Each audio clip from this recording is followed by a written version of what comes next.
নমস্কার বন্ধুরা, রান্নার ইচ্ছেতে আপনাদের স্বাগত। আজকে আমি আপনাদেরকে চিকেন তন্দুরি কিভাবে করতে হয় আমি সেটাই আপনাদের সঙ্গে শেয়ার করছি। আর বাড়িতেই কি করে গ্যাস ওভেনেতে আপনি তাওয়ায় করে নেবেন, আমি কোনো গ্রিল লাগবে না, কোনো কিচ্ছু লাগবে না। আমি কিভাবে করছি আপনারা আমাকে ফলো করুন। আর এইভাবেই যদি আপনারাও বাড়িতে করেন তাহলে আর রেস্টুরেন্টে যাওয়ার কোনো প্রয়োজন নেই। দেখুন, আমি এখানে 800 গ্রাম চিকেন লেগ পিস নিয়েছি। দেখুন, আমি ওটাকে ভালো করে পরিষ্কার করে ধুয়ে নিয়েছি। আমি সমস্ত লেগ পিস আর সঙ্গে এই ছোট একটা ডানারও পিস নিয়েছি। আমি সমস্ত পিসগুলোকে এইভাবে আমি একটু কেটে কেটে নিয়েছি, যাতে এর মধ্যে ম্যারিনেশন করলে মশলাটা ভালো মতন ঢুকে যায়। আমি প্রথমেই একটা ম্যারিনেশন করব, তারপর আমি দ্বিতীয় স্টেপে ম্যারিনেশন করে আপনাদের দেখাবো। আমি প্রথম স্টেপের ম্যারিনেশনটা আপনাদের দেখাচ্ছি। প্রথমে আমি এর মধ্যে একটা গোটা পাতিলেবু, এরকম 2 টুকরো করেছি, আমি গোটা পাতিলেবুর রসটা প্রথমে দিয়ে দিচ্ছি।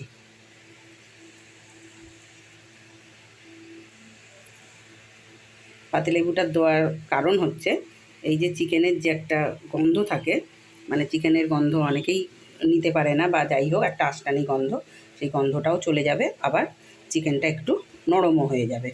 সেই কারণেই আমি কিন্তু প্রথমেই একটা গোটা লেবু আমি এখানে দিয়ে দিলাম। এবার আমি এখানে পরিমাণ মতন নুন দিয়ে দিচ্ছি। আর আমি এই মিক্সির জারেতে বড় চামচের 2 চামচ আদা, 2 চামচ রসুন, আর ঝালে আপনারা যেরকম ঝাল খাবেন সেরকম ঝাল আন্দাজে কাঁচা লঙ্কা আমি একসঙ্গে বেটে রেখেছি। আমি এটাও এর সঙ্গে আমি দিয়ে দেব।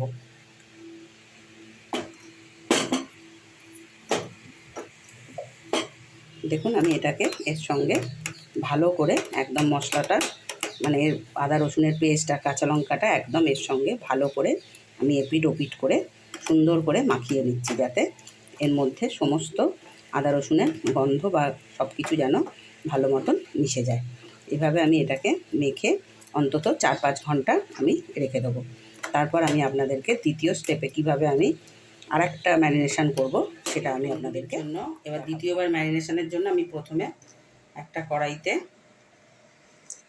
1 চা চামচ কিন্তু চুবু চুবু ঘি আমি দিয়ে দিলাম। এবার ঘিটা একটু গরম হবে, একদম ঘিটা পুরো তেল বেরিয়ে যাবে, পুরো একটুও ঘিয়ের কিছু থাকবে না। খুব একদম হুহু করছে গরম করবেন না, তাহলে কিন্তু এরপর যে জিনিস দেওয়া হবে সেগুলো একদম পুড়ে যাবে। এবার আমি ওর মধ্যে এই চুবু চুবু 1 চামচ বেসন,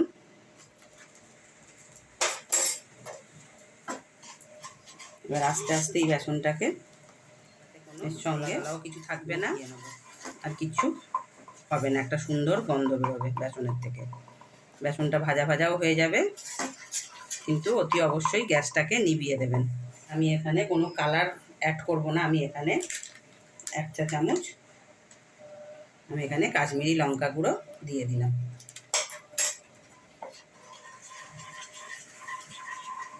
দেখুন, আমার ভুনা বেসনটা কিন্তু একদম রেডি। চলুন, আমি মাংসটাকে আরও কী কী মশলা দিয়ে ম্যারিনেশন করছি আপনাদের সঙ্গে শেয়ার করছি। বোল নিয়েছি, এর মধ্যে আমি প্রথমে 50 গ্রাম সর্ষের তেল দিয়ে দিচ্ছি। আমি কিন্তু 1 কেজি চিকেনের তন্দুরি করছি। এবার এই তেলেতে আমি কিন্তু প্রথমেই 1 চামচ কাশ্মীরি লঙ্কার গুঁড়ো দিয়ে দিচ্ছি, কারণ রঙটা যাতে ভালো হয় সেই জন্য।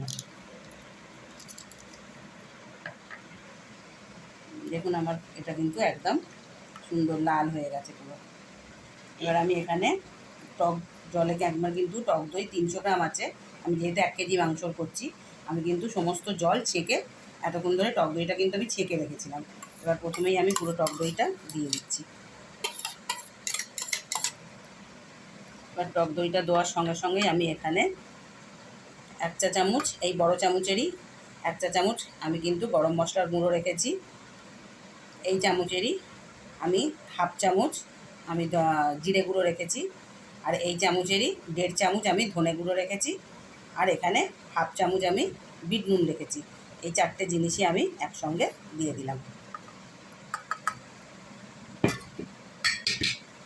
এবার আমি এখানে বিট নুনও দিয়েছি, আমি কিন্তু আমার আন্দাজ মতন, আমি কিন্তু মাংস যখন ম্যারিনেশন করেছি তখনও নুন দিয়েছি, তাই আমি এখানে বুঝেই আমি আন্দাজ মতন নুন দিলাম।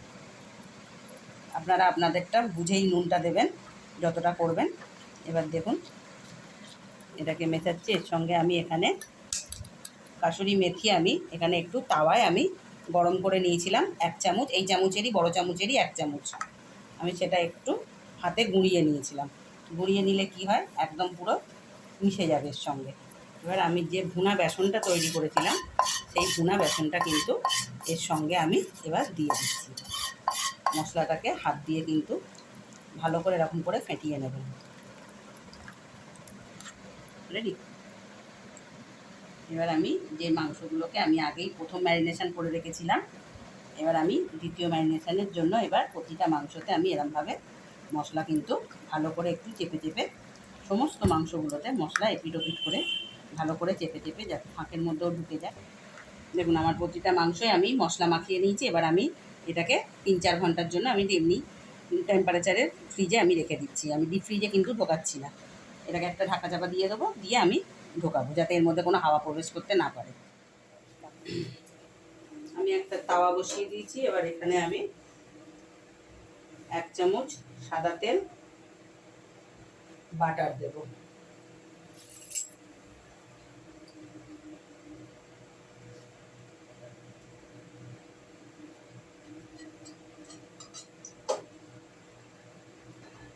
প্রথমে এটা একটু হাই হিট করে নেবেন, তারপরে আমি এটাকে নর্মাল ফ্রিজের টেম্পারেচারে রেখে দিয়েছিলাম। এবার আমি ওটাকে আবার একটু মাখিয়ে নিয়েছি, সবার সঙ্গে ওলট পালট করে নিয়েছি। নিয়ে দেখুন তেলটা আমার গরম হয়ে গেছে, তেল আর বাটার দুটোই একসঙ্গে গরম হয়ে গেছে। এবার আমি একটা একটা করে এর মধ্যে দিয়ে দেবো।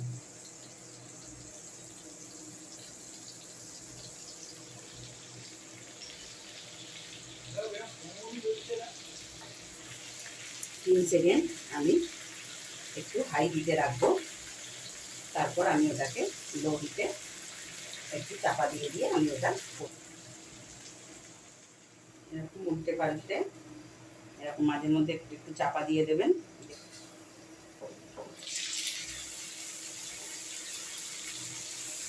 এবার এক পিঠটা এরকম এরকম তলা থেকে ডাইটা মানে তেল আর মাখনের এই জিনিস। দেখুন আমার কিন্তু তন্দুরি কিন্তু সেঁটাও হয়ে গেছে, মাংসটা কিন্তু নরমও হয়ে গেছে। আমি ওলট পালট করে করে এতক্ষণ ধরে এটাকে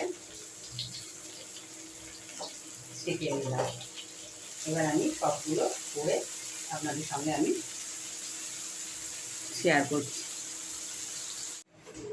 দেখুন আমার সব এই তন্দুরিগুলো হয়ে গেছিলো। আমি এবার এটাকে 5 থেকে 7 মিনিট রেখে দিয়েছিলাম, যে ভেতরে যে গরমটা ছিল সেই গরমটাতে এগুলো আবার কুক হয়ে গেছে। আমি এটাকে ফাইনালি টাচ দিয়ে এবার নামিয়ে নেব।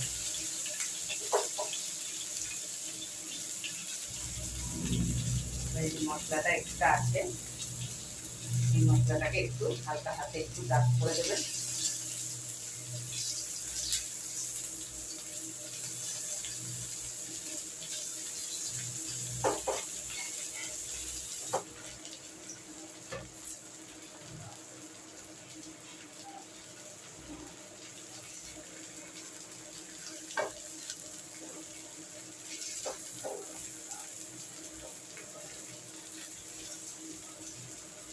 এবার এইভাবে আমি আবার সমস্তগুলোকে এরকম করে একটু ফাইনালি সেঁকে নেব, নিয়ে আমি আপনাদেরকে দেখাচ্ছি। দেখুন আমার সম্পূর্ণ সবটা রেডি হয়ে গেছে। এইভাবে আমি একটা ফয়েল পেপার মাঝখানে দিয়ে দেবো।